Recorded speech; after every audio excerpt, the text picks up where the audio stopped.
is that? Oh my God, what is that? Oh my God!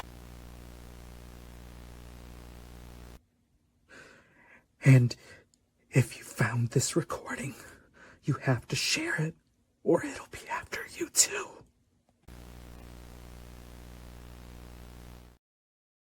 What's up, everybody? Welcome back to Voices from the Mausoleum, and welcome to another episode of Found Footage Fridays, a series where we talk about found footage on a Friday, and we are finally back with a movie review with my co-host, Mike and Serial.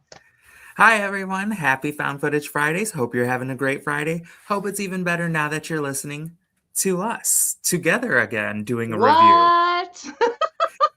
Like, I love that we've been doing these filmmaker interviews, For sure. and I love all the stuff that we've been doing, but I'm so happy for us to get back to doing a review together. It's like the natural way of things. Yes. No, for sure. It's exciting. And this one does kind of tie into an interview, but it's nice to get back to doing some of the, like, just focusing on the movies themselves too is always really good.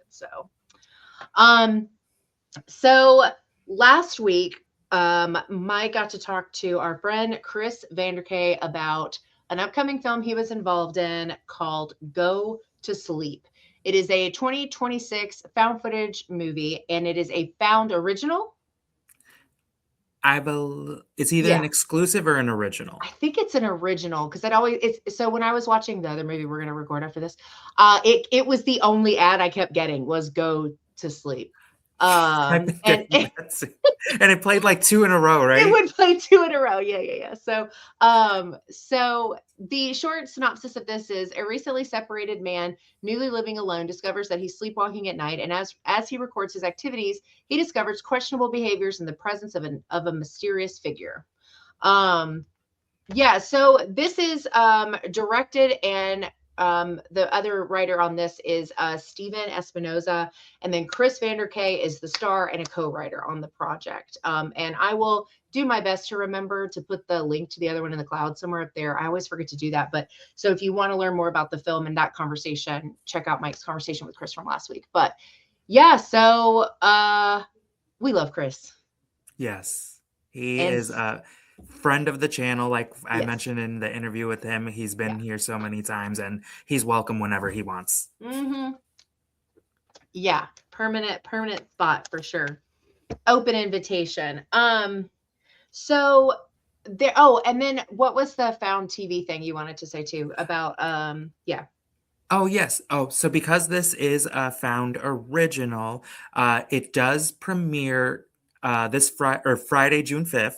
And if you are a found subscriber, you got to watch it a day early, which was yesterday, the 4th.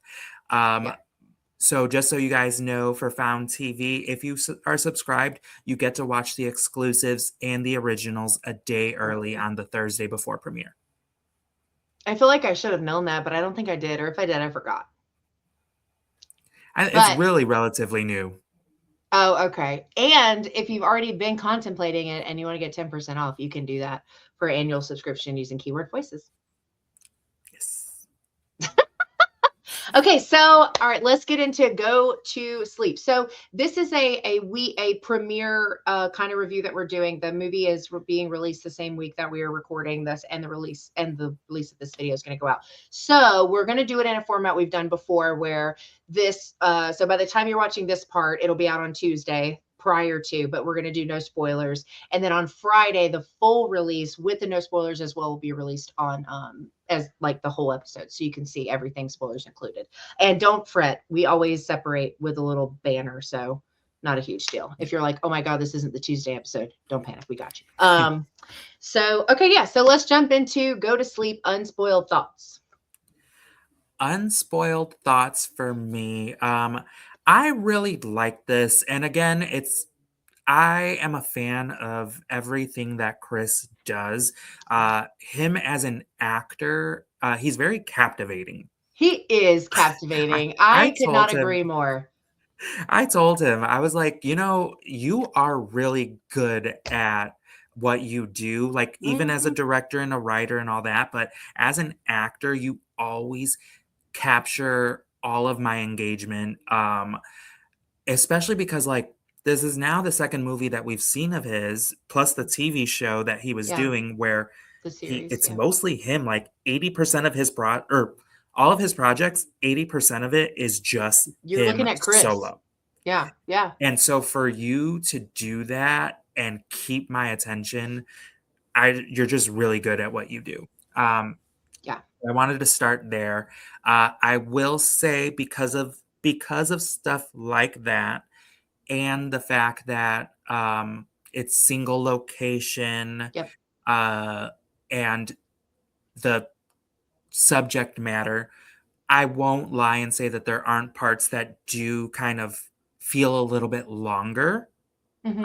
I would say like the beginning part of this movie does kind of like it is a little slow pace. Uh, Hmm. but that's why it's so great that he's so engaging. Because if he wasn't, then It it'd would be feel like hard to it finish. drug on because it's just him. Yeah. But then this movie goes to places where I really enjoy, and it's funny because I am neither married slash divorced or separated, and I don't suffer from sleepwalking, and yet I still felt very connected to Chris's character, and I felt very relatable, and I think it's just like that little bit of like loneliness feeling that a lot of people will go through at a time in their life. And I just was really drawn in by that. Uh, I liked the story. I liked the way he did the story. Yeah. He, it was like he was just consistently speaking to a Reddit thread, It was. Yeah. It was very. Yeah. I liked that too. and I really enjoyed that. And then when it takes off in very crisp fashion. That's why I asked him, I was like, you wrote some of this, right? Like, and he had Yeah. I think mentioned there's that, some stylistic things for sure. Yeah. Yeah. yeah, I told him, I was like, it felt like very, without it being the same, Yeah. you can tell that the person who was involved in this was involved with Ask. For sure. I agree. But come to find out, the director of this movie was also involved in Ask. Oh, I didn't know that. Or did I? I did know. I did know that. I did know that. Yeah. I did know Yeah, that. so he mentioned that in the interview. I In didn't the know that interview. until then. Yeah. Um, but the other part is in Chris fashion, there is a scene that is just very stressful to me.